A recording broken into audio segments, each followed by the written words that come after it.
یہ بات پرسیپشن ضرور ہے. آپ جس اسپیکٹ میں بات کر رہے ہیں معافی، وہ صلح کے اسپیکٹ میں بات کر رہے ہیں. صلح کا اختیار مدعی کے پاس نہیں. مدعی کے پاس صرف صلح کا اختیار اس صورت میں ہے اگر مدعی قانونی وارث بھی ہے. اگر مدعی قانونی وارث نہیں تو وہ صلح نہیں کر سکتا.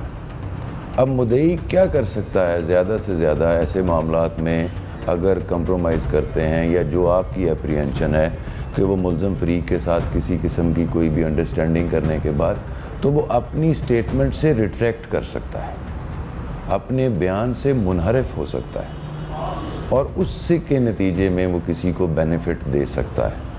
اب وہ جو طریقہ کار ہے اس میں بھی عدالت کے پاس یہ اختیار ہے کہ اس کو ہوسٹائل ڈکلیئر کیا جاتا ہے، اس کے اوپر کراس ایگزامینیشن کی جاتی ہے، پھر اس کے محرکات کو بھی سرٹن سرکمسٹانسز میں دیکھا جاتا ہے.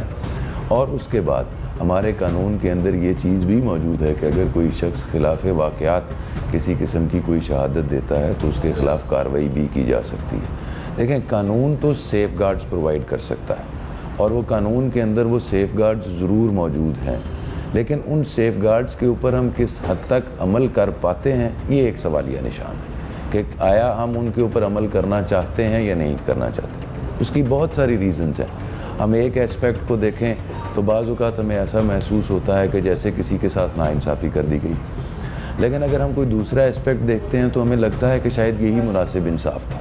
مثال کے طور پر اب ہمارے ہاں جو ویلیو آف دیت ہے اس وقت، ویلیو آف دیت جو ہے وہ تقریباً 9 ملین کے قریب پہنچ چکی ہے.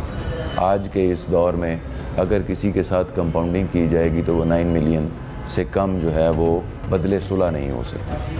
اب دو فریقین ہیں، ان کے درمیان میں ایک مسئلہ بنا ہے، لڑائی ہو گئی، حادثاتی طور پر بھی معاملات ہو جاتے ہیں. ہمارا تصویر کے ہر رخ کو سمجھنے کی کوشش کرنی چاہیے. ہمیں یہ نہیں سوچنا چاہیے کہ ہر کیس کے اندر یہی ہوگا کہ کسی کی حق تلفی ہوگی. اب یہ بھی ہو سکتا ہے کہ حادثاتی طور پر کوئی اکرنس ہو گئی، مس انڈرسٹینڈنگ کی بنیاد کے اوپر ہو، اور اس اکرنس کے نتیجے میں ایک خاندان کے اندر ایک نفرت کا بیج بو دیا گیا. اب اس نفرت کے بیج کو اگر ختم کرنا ہے، گیپ کو برج کرنا ہے، تو اگر آپ قانونی رستہ جو کمپاؤنڈنگ کا ہے، صلح کا اگر آپ جو رستہ اڈاپٹ کریں گے تو وہ تو 9 ملین پے کرنا پڑے گا. اب وہ 9 ملین اگر اس میں بچے ہیں تو وہ ہر صورت میں پے کرنا پڑے گا. ایڈلٹ ہوں گے تو وہ اس کو ویو کر سکتے ہیں.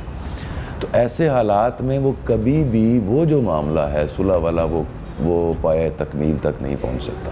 تو اس میں جب کورٹس کے سامنے یہ باتیں رکھی جاتی ہیں کہ یہ اس قسم کا معاملہ ہے اور اس میں ایک ٹیکنیکلٹی کی بنیاد کے اوپر نہ ملزم 90 لاکھ دے سکتا ہے، اس کی اتنی پسلی نہیں ہے، ہینڈ ٹو ماؤتھ ہے، تو بعض اوقات ہم اسی چیز کو جس کو آپ یہ کہہ رہے ہیں کہ یہ ایک غیر اخلاقی یا ایک آؤٹ آف دا باکس ایک طریقہ کار اڈاپٹ کیا گیا ہے، تو اسی کے ذریعے سے اس جو دشمنی ہے، بون آف کنٹینشن ہے، اس کو ہم ختم کرنے کا ایک طریقہ نکالتے ہیں کہ گواہان جاتے ہیں، وہ جا کے اپنی سٹیٹمنٹ سے ریزائل کر جاتے ہیں کہ جی ہمیں وقوع کے بارے میں کچھ نہیں پتہ، اور اس سے خاندانوں کے خاندان دشمنیوں سے بچ جاتے ہیں.